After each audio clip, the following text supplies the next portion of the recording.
Assalamualaikum students, how are you? I hope you all will be fine. It is our 7th lecture of science. In the previous lecture we have learned about summer and winter vegetables. यानी कि summer और winter vegetables और मुख्तलिफ topics जो crop से related थे वो हमने प्रीवियस लेक्चर में पढ़े थे. Today we will discuss here a new topic, agriculture. Everyone open the book page number 7.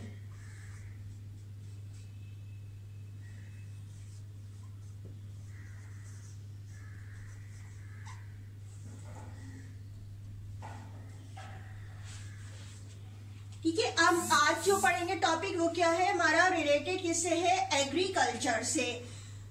Agriculture की अगर डेफिनेशन की बात की जाए कि एग्रीकल्चर क्या होता है, द प्रैक्टिस ऑफ फार्मिंग और cultivating crop is called agriculture. यानी कि जो कोई किसान जो होते हैं वो मुख्तलिफ किस्म के काम करते हैं अपनी जमीन को, जहाँ पे फसलों को ग्रो करना होता है और या फसलों को, क्रॉप्स को काश करना होता है कि वो आगे जो है हमें बहुत अच्छी फसलें दे सके. वो पूरा जो वर्क हो रहा होता है दरअसल वो क्या कहला रहा होता है, एग्रीकल्चर कहलाता है. अच्छा, ये जो फार्मर एग्रीकल्चर में मुख्तलिफ जो स्टेप लेते हैं वो कोई एक मेथड नहीं होता कि जिससे कि हमें क्रॉप्स हासिल हो जाए, बल्कि क्या होता है कि मुख्तलिफ स्टेप से गुजरने के बाद ही हमें अच्छी किस्म की क्रॉप्स हासिल होती हैं. तो अब आते हैं टॉपिक पे, यानी कि एग्रीकल्चर जो फार्मर मुख्तलिफ किस्म की प्रैक्टिस कर रहे होते हैं, जो काम करते हैं, उसके स्टेप कौन कौन से हैं. ये टोटल तकरीबन 7 स्टेप्स हैं जो 1 बाय 1 करके मैं एक्सप्लेन करूंगी.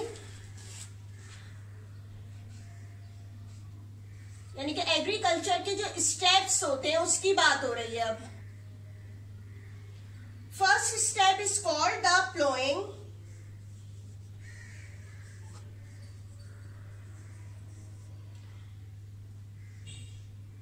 Second step is called the wedding. अभी मैं आपको बताती हूँ कि एक एक करके कि ये है क्या, इनको क्यों ये कहा जाता है, इसमें क्या क्या क्या करते हैं फार्मर, करते क्या हैं. Third step is called the sowing and fourth step is called the watering.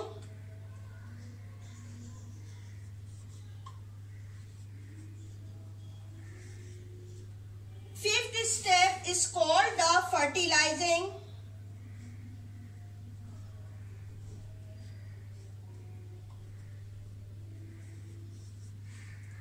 Sixth step is called the crop protection.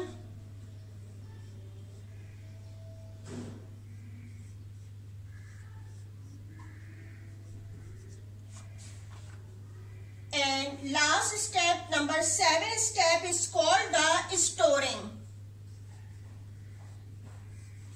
ठीक है, जो एग्रीकल्चर में जो वर्क हो रहा होता है क्रॉप्स को ग्रो करने के लिए, क्रॉप्स क्या है कि वीट है, राइस है जो हम खाते हैं, तो इनको क्रॉप्स जो लगाई जा रही होती है उसके मुख्तलिफ 7 स्टेप्स होते हैं. उसके बाद ही हमें ये क्रॉप्स, वीट, राइस वगैरह हासिल होते हैं जिसको हम अपनी फूड के तौर पर इस्तेमाल करते हैं. सबसे फर्स्ट स्टेप पे आप आ जाते हैं. फर्स्ट स्टेप है ploughing. Ploughing is a digging up the soil. Digging up किसे कहते हैं, यानी कि जमीन को खोदना. ठीक है, आपको पता है हार्ड जारी सी बात है, कहीं पे क्रॉप्स लगाई जा रही है, फसल को ग्रो करना है, तो सबसे पहले जमीन जो होती है वहां की हार्ड होती है, सख्त होती है, हार्ड होती है. ठीक है, उसको पहले क्या करा जाता है, उस सॉइल की डिगिंग अप की जाती है, नहीं कि उसको खोदा जाता है. क्यों खोदा जाता है, ताकि लूजन द सॉइल, सॉइल जो हो वो नरम हो जाए और वो जितने हार्ड ना रहे, क्योंकि हमें आगे चलकर इसमें मुख्तलिफ वर्क करना होता है. और इसको क्या करा जाता है, खोदा जाता है. तो इससे क्या होती है, जो छोटी छोटी कोई रूट्स वगैरह जमीन के नीचे मौजूद है, घास वगैरह है, वो ऊपर की तरफ आ जाती हैं. ये जो प्लोइंग का मेथड होता है, यानी कि जमीन को खोदने का, ये क्या होता है, ये विद द हेल्प ऑफ प्लो.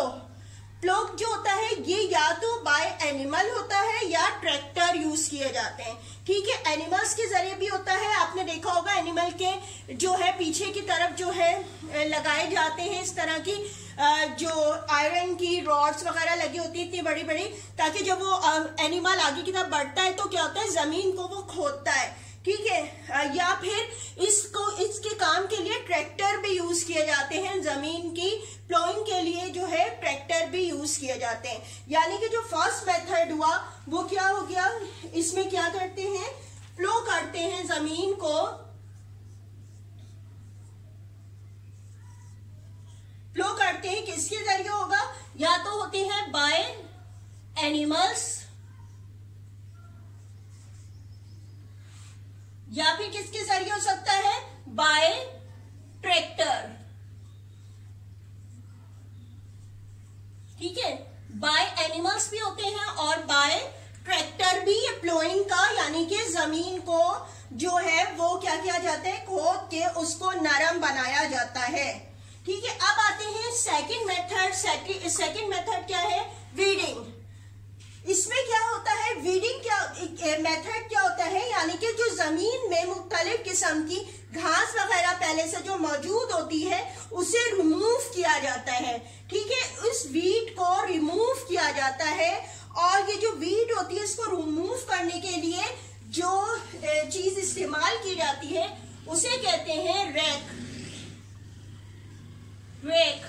अब ये रेक क्या चीज होती है, ये एक ऐसा टूल है, ठीक है। रेक ऐसा टूल है जिसके क्या होती है, लॉन्ग हैंडल होती है and the row of long teeth. कैसे होती है कि लॉन्ग इसका हैंडल होता है, इस तरह लॉन्ग हैंडल होता है, इसका रेक का लॉन्ग हैंडल होता है और इसे रो ऑफ लॉन्ग टीथ, और इसमें क्या रो होती, मतलब पूरी एक रो होती है लॉन्ग टीथ की, यानी कि इस तरीके से इसमें लगी हुई होती है छोटी छोटी सी रॉड। तो इससे क्या होता है, ये जब जमीन पे करा जाता है, इसको चलाया जाता है तो क्या होता है, जो वीड्स वगैरह होती हैं वो हट जाती हैं, ठीक है। ये रेक कहलाता है, जो एक तरह का टूल है जिसको हम किस में इस्तेमाल कर रहे हैं, वीडिंग के प्रोसेस में इस्तेमाल करते हैं। और इससे क्या होती है कि जो सॉइल होती है वो क्या होती है, इससे और ज्यादा सॉफ्ट भी हो जाती है और इस तरह जो वीट वगैरह मौजूद है वो वहां से हट जाती हैं। इसके अलावा यहाँ पे जो है, अब जाहिर सी बात है जमीन को खोदा जा रहा है, वो उसकी घास वगैरह को हटाया जा रहा है, वीट को हटाया जा रहा होता है, तो जमीन जो होती है नामवार हो जाती है, यानी कि क्या ऊपर नीचे हो जाएगी, ऊपर नीचे की तरह। तो उसके लिए इस्तेमाल क्या किया जाता है, एक और चीज इस्तेमाल किया जाता है जिसको कहते हैं हॉरो। क्या कहते हैं, हॉरो। ये क्या होती है, ये एक तरह की ट्रैक्टर मशीन में मौजूद होता है, ट्रैक्टर टाइप की होती है, जिससे क्या होती है, जो जमीन जो ऊपर आ रही है उससे स्मूथ होती जाती है। यानी कि ये नहीं कि सब जो खोदा गया ऊपर ही ऊपर रह रही, ऊपर नीचे, बल्कि क्या एक जो होती है स्मूथनेस आ जाती है, हार्ड तो नहीं रहेगी, ठीक है, लेकिन सॉफ्ट होगी, लेकिन एक तरह की स्मूथनेस आ जाती है इसमें। इसके बाद देखिएगा थर्ड स्टेप क्या है, ठीक है। थर्ड स्टेप है सोइंग। सोइंग में क्या होता है, जब हमारी जमीन जो होती है वो सॉफ्ट हो गई है, उसमें जो वीड वगैरह है वो हट गई है, साफ हो गई है, जमीन स्मूथ हो गई है, तो यहाँ पे क्या करा जाता है, मैच्योर सीड्स को डाला जाता है। यानी कि आप सोइंग में क्या प्रोसेस कर रहे होते हैं, आप जो होते हैं वो क्या सीड्स को इसमें जमीन में डाल दिया जाता है। यानी कि सॉइल कैसी हो जाती है, रेडी हो जाती है कि अब इसमें सीड लगाए जा सकें, ठीक है। अब इसमें हम क्या लगाते हैं, यानी कि इस मेथड पे क्या करा जाता है, सीड्स को डाला जाता है, ताकि हमें अब जारी अच्छे किस्म के जो है सीड्स डाले जाते हैं, मैच्योर किस्म के, ताकि जो हमें आगे जो क्रॉप हासिल हो वो भी अच्छी किस्म की हो। अगर हम किसी में कीड़े लगे हुए हों, कोई ऐसे सीड खराब हो रहे हों, ने फंगस हो, वो वाले सीड डाल देंगे तो हमें जो है अच्छी किस्म की क्रॉप नहीं मिल सकती। तो अच्छी किस्म की क्रॉप हासिल करने के लिए जरूरी है कि अच्छी किस्म के सीड्स को उस जमीन के अंदर डाला जाए। ये प्रोसेस कौन सा हो गया, सोइंग का, यानी कि थर्ड स्टेप हो गया सोइंग का, कि किस तरीके से सीड को अंदर डाला जाता है। नेक्स्ट स्टेप क्या है हमारा, सोइंग के बाद है वाटरिंग। वाटरिंग जैसे नेम से पता चल रहा है आपको कि इसमें क्या करा जाता होगा, पानी क्यों दिया जाता है। जी हाँ, ऐसी जमीन जिसमें कि आपने सीड लगा दिए हैं तो वहां पर पानी देना, ठीक है। पानी जो दिया जाता है वो होना कैसे चाहिए, यानी कि जो फार्मर होते हैं उन्हें पता होता है कि किस अमाउंट में वाटर दिया जा रहा है और किस टाइम देना है। यानी कि ये नहीं कि किसी भी वक्त सुबह शाम दोपहर कहीं पे भी देते हैं, बल्कि वो लोग क्या करते हैं, उन्हें सब पता होता है कि हमने जो है क्रॉप्स को किस क्रॉप के लिए कितना पानी जरूरी है और जो है वो टाइम क्या है जिस वक्त इसे दी जाए। तो इस तरह जो हमें क्रॉप जो है हेल्दी हासिल होती है। तो वाटरिंग में क्या करते हैं फार्मर जो होते हैं, वो क्या करते हैं, पानी देते हैं, और वो पानी जो होता है कि सही अमाउंट उसका राइट होना चाहिए और राइट टाइम होना चाहिए, ठीक है। अब जो ये वाटरिंग का प्रोसेस करते हैं इसके भी मुख्तलिफ स्टेप है, यानी कि जो वाटरिंग है ये मुख्तलिफ तरीके से दी जा रही होती है। इसके तकरीबन 4 मेथड आपकी बुक में बताए गए हैं। नंबर 1 इसमें बताया गया है कि सबसे पहले कि एक कहलाती है फील्ड इरिगेशन। फर्स्ट स्टेप क्या कहलाता है, यानी कि फर्स्ट टाइप क्या कहलाती है। स्टेप तो ये है वाटरिंग का, इसकी टाइप, ठीक है। ये टाइप्स की बात करें हम, फर्स्ट जो टाइप इन्होंने कहा है कि क्या कहलाती है, इसको कहते हैं हम फील्ड इरिगेशन,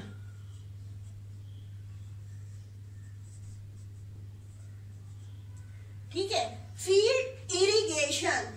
अब फील्ड इरिगेशन किसको कहते हैं, इरिगेशन का वर्ड सम भी यूज होगा। इरिगेशन का मीन्स यही है कि वाटर को किस तरीके से दिया जाता है, ठीक है। अब इसमें यानी कि किसी भी क्रॉप को जहां पर क्रॉप लगी हुई होती है, फसलें लगी हुई होती हैं, तो वहां पे क्या होता है कि उस जगह पे जो है उस फील्ड यानी कि वो पूरा एरिया जो उसकी जो फील्ड कहला रही है जहां पे क्रॉप्स लगी हुई है, वहां पर उसको पानी को सप्लाई किया जाता है, ठीक है। एक तो सिंपली तरीका है कि सिंपली जो है रिलीज कर दिया जाता है, पानी को भेज दिया जाता है, और ताकि उस पूरी की पूरी फील्ड, उस पूरी की पूरी जमीन तक जो है पानी पहुंच जाए। इसके अलावा एक मेथड होता है जो कि कहलाता है सेकंड टाइप, इसको कह लेते हैं, इसकी कहलाती है फरो इरिगेशन, ठीक है, फरो इरिगेशन। इसमें क्या होता है, यानी कि कहीं पे भी जो क्रॉप्स लगी हुई होती हैं वो क्रॉप्स जो होती हैं एक रॉ में होती हैं, यानी कि ये नहीं होती बिखरी हुई लगी, बल्कि एक रॉ में सारी जो होती है क्रॉप्स को लगाया जाता है, और इस तरीके से जो है मुख्तलिफ बीच में रास्ते से बन जाते हैं, और इस तरह जो है आराम से वहां पानी जाता है। यानी कि अगर कोई भी मौजूद है जगह जहां पर क्रॉप्स को लगाना है, तो इसमें फरोस वगैरह या रॉस जो बात की जाए, यानी कि सीड्स वगैरह जो डले होते हैं वो किस तरह होते हैं, यानी कि थोड़े थोड़े फासले से इस तरीके से बीच बीच में लगे हुए होते हैं, ठीक है, गैप दे दे के लगे हुए होते हैं। और ये क्या हो रहा होता है कि जब यहाँ पे जो होती है बीच में जो होती है गैप यहाँ पे मौजूद होता है इस जगह पे, यानी कि इसकी जो जमीन होती है यहाँ पे जरा सा इस रास्ता होता है, ठीक है, इस बीच बीच में रास्ता होता है। तो जब हम पानी को देते हैं तो क्या होता है, पानी आराम से इस जगह पे जाता है, और फिर क्या होता है इधर उधर जहां पे भी है वो एब्जॉर्ब हो जाता है। यानी कि ये नहीं होता कि बिल्कुल यहाँ से गुजरे तो वो सीड को ही बिल्कुल खत्म कर देगा, बह जाएंगे सीड इधर उधर।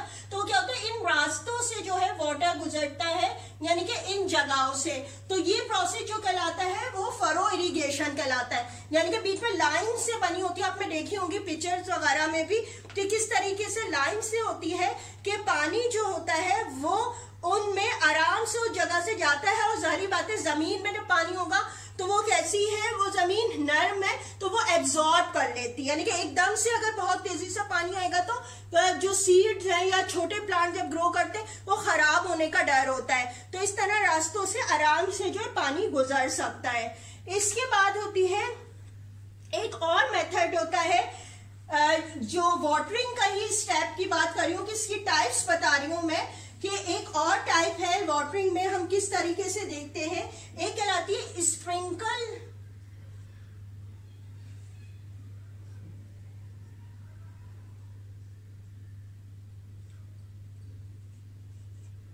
स्प्रिंकलर इरिगेशन, ठीक है। स्प्रिंकल स्प्रिंकलर इरिगेशन क्या होती है, यानी कि आपको जो है जिस तरीके से स्प्रिंग किया जाता है, या आप समझ लें जैसे शावर होता है, ठीक है, शावर से पूरे के जो है क्रॉप पे जो है वो पानी दे दिया जाता है, स्प्रिंकल यानी कि छिड़काव किया जाता है, पानी को किया जाता है। तो वो ये मेथड होता है कि जिस तरह शावर के जरिए स्प्रे किया जाता है वाटर का, ये स्प्रिंकलर इरिगेशन का जो है टाइप कहलाती है, जिसमें कि पानी को जो है शावर की वजह से, स्प्रे की वजह से जो है पूरी क्रॉप्स को दिया जाता है। इसके बाद एक और टाइप आ जाती है वाटरिंग की, इसको कहा जाता है ड्रिप इरिगेशन, ठीक है, क्या कहते हैं, ड्रिप इरिगेशन। इसमें क्या होता है कि जो ट्यूब्स होती हैं, ट्यूब या पाइप है, ठीक है, जिससे कि पानी दिया जा रहा है, उसमें छोटे छोटे जो है होल कर दिए जाते हैं। क्या करे जाते हैं, छोटे छोटे होल किए जाते हैं। जैसे कि कोई भी ट्यूब मौजूद है, पानी की पाइपलाइन, उसमें छोटे छोटे से होल किए जाते हैं, ताकि यहां से यानी कि पानी जो है वो इन रास्तों से, जो यानी कि एकदम से इतना ज्यादा पानी नहीं दिया जाता किसी जगह पे, इन छोटे छोटे जो होल्स होंगे उससे पानी जो है क्रॉप तक पहुंचता है।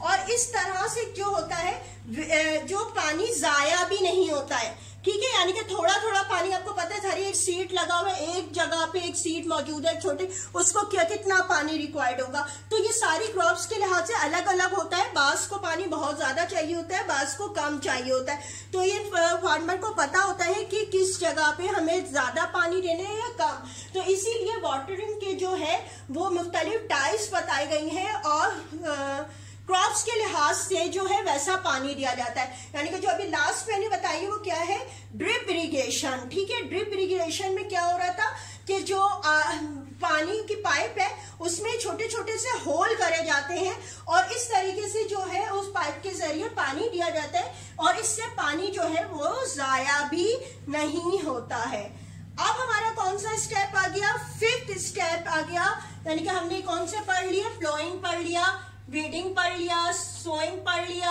वाटरिंग पढ़ लिया। अब आ गया स्टेप फर्टिलाइजिंग। अब इसमें क्या करा जाता है, मुख्तलिफ किस्म के फर्टिलाइजर इस्तेमाल किए जाते हैं, या मैन्यूर, मीन्स क्या है, मैन्यूर या फर्टिलाइजर यानी मुख्तलिफ खाद को डाला जाता है, ठीक है, मुख्तलिफ किस्म की जो है खाद को डाला जाता है इस फर्टिलाइजिंग के मेथड में।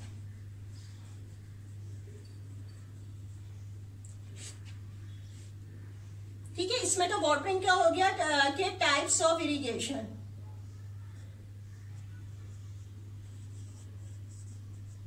ठीक है, यहाँ तो हमारे 4 टाइप्स हो गए थे।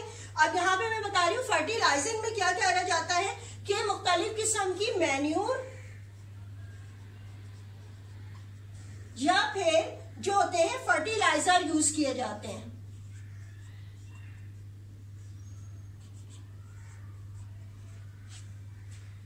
ठीक है, मुख्तलिफ किस्म के फर्टिलाइजर या मैन्यूर को इस्तेमाल किया जाता है। ठीक है, और ये जो खाद होती है ये जो होती है या तो एनिमल और प्लांट के वेस्ट जो मटेरियल होते हैं उनसे भी बनाई जाती है, या फिर केमिकल फर्टिलाइजर यानी कि केमिकल फर्टिलाइजर भी बनाई जाती है, जैसे कि यूरिया वगैरह। ठीक है, या तो नेचुरल होगी जो कि एनिमल और प्लांट के वेस्ट से तैयार की जाती होती है, और या फिर केमिकल फर्टिलाइजर जैसे कि यूरिया को शामिल किया जाता है।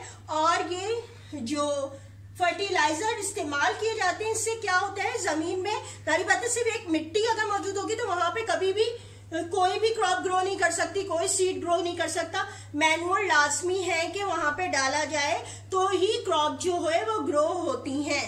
ठीक है, इसके बाद आ जाते हैं, अब ये हो गया था हमारा कौन सा, फर्टिलाइजिंग का। इसके बाद है क्रॉप प्रोटेक्शन।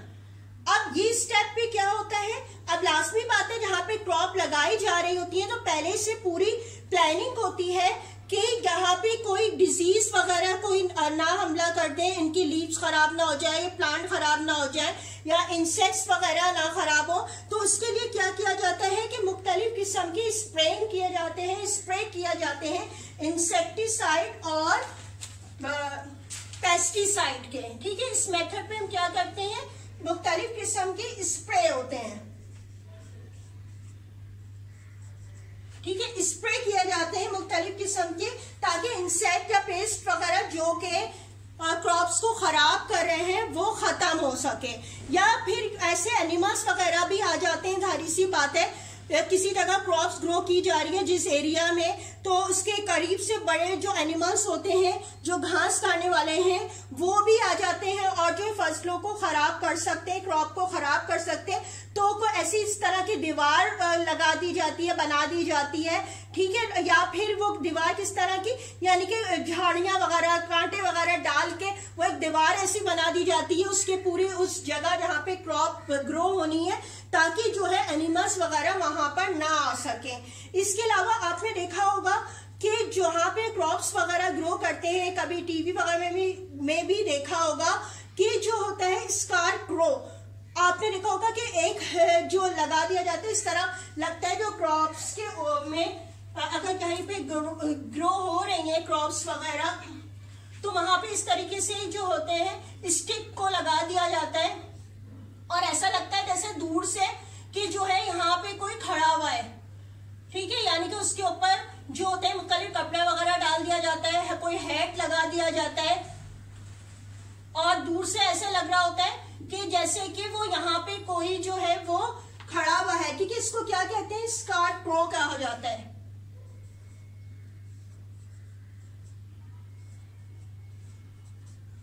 ठीक है, ये क्रॉप्स वगैरह जहाँ पे ग्रो होते हैं, यानी कि हम बात किसकी कर रहे हैं, प्रोटेक्शन की, ठीक है। अब ये स्कारक्रो का काम क्या होता है कि मुख्तलिफ किस्म की बर्ड्स वगैरह ताकि इससे डर जाए और वो वहां ना आए, ना बैठे और उस फसल को, उस क्रॉप को खराब ना करें, अपने खाने पीने के लिए इस्तेमाल ना कर ले और जो है वो फसल खराब ना हो सके, ठीक है। इसके लिए यानी कि अभी क्या बताया आपको कि जो क्रॉप की प्रोटेक्शन के लिए या तो स्प्रे किया जाए या फिर क्या है उसकी जो है कोई ऐसी जो है वॉल बना दी जाए, चाहे वो झाड़ने वगैरह की, ताकि जो है ग्रासिंग एनिमल जो है वो ना आ सके और वो उसको खराब ना करे, या ये स्केयर क्रो जो है ये लगा दिया जाए ताकि बर्ड्स वगैरह भी यहाँ पर ना पहुंच सके। इसके बाद आ जाते हैं लास्ट स्टेप, स्टोरिंग।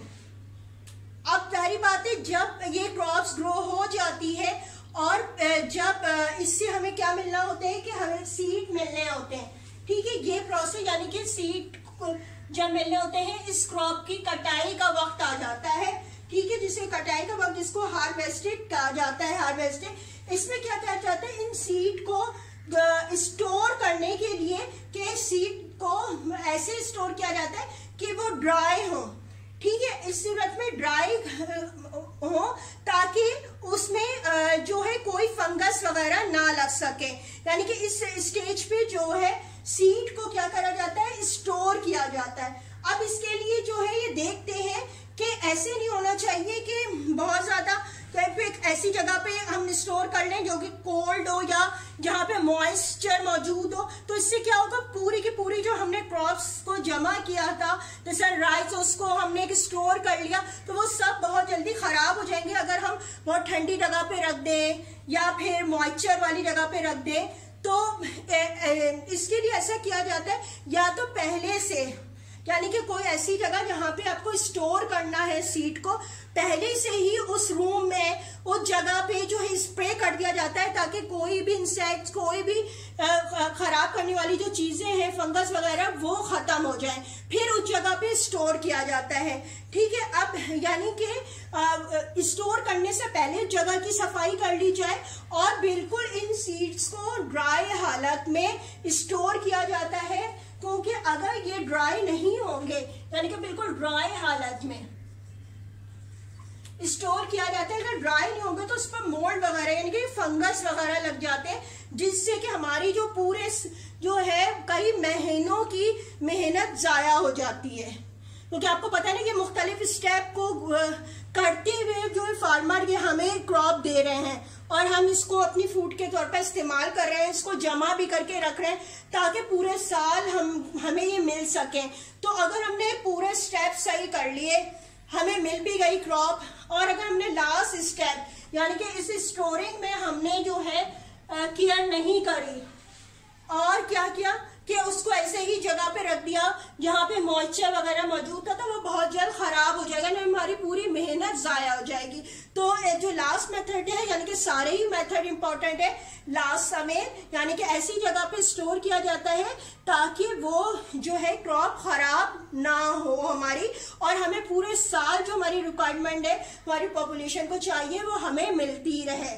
और इसी तरह आप देखिएगा, डू यू नो जो एक पैराग्राफ है, इसमें भी यही बताया गया है कि जो स्प्रे वगैरह किया जाता है, को कुछ होते हैं जो फार्मर होते हैं वो जो है एहतियात नहीं करते हैं, और कुछ जो होते हैं बहुत ज्यादा एहतियात करते हैं, क्योंकि जो स्प्रे वगैरह होते हैं आपको पता है बहुत ज्यादा पॉइजन होते हैं, ठीक है, बहुत ज्यादा पॉइजनिंग होती है उसमें मौजूद। ये जो इंसेक्टिसाइड जो है पेस्टिसाइड यूज किए जाते हैं या मुख्तलिफ किस्म के केमिकल यूज किए जाते हैं, तो उसके लिए जो कुछ जो होते हैं वो बहुत ज्यादा एहतियात करते हैं, मास्क वगैरह लगा के, ग्लव्स पहन के, और बाकायदा नोजल जिसमें मौजूद होता है स्प्रे वगैरह जो है वहां उस तरीके से स्प्रे करते हैं ताकि उनकी जो है सेहत भी खराब ना हो, क्योंकि ये बहुत ज्यादा इफेक्टेड होते हैं, इंसेक्ट को तो करते हैं और जो है ह्यूमन के लिए भी वो नुकसानदेह होते हैं। यानी कि आज जो हमारा टॉपिक था वो क्या था, एग्रीकल्चर का, और उसके कि किस तरीके से क्रॉप्स ग्रो की जाती हैं,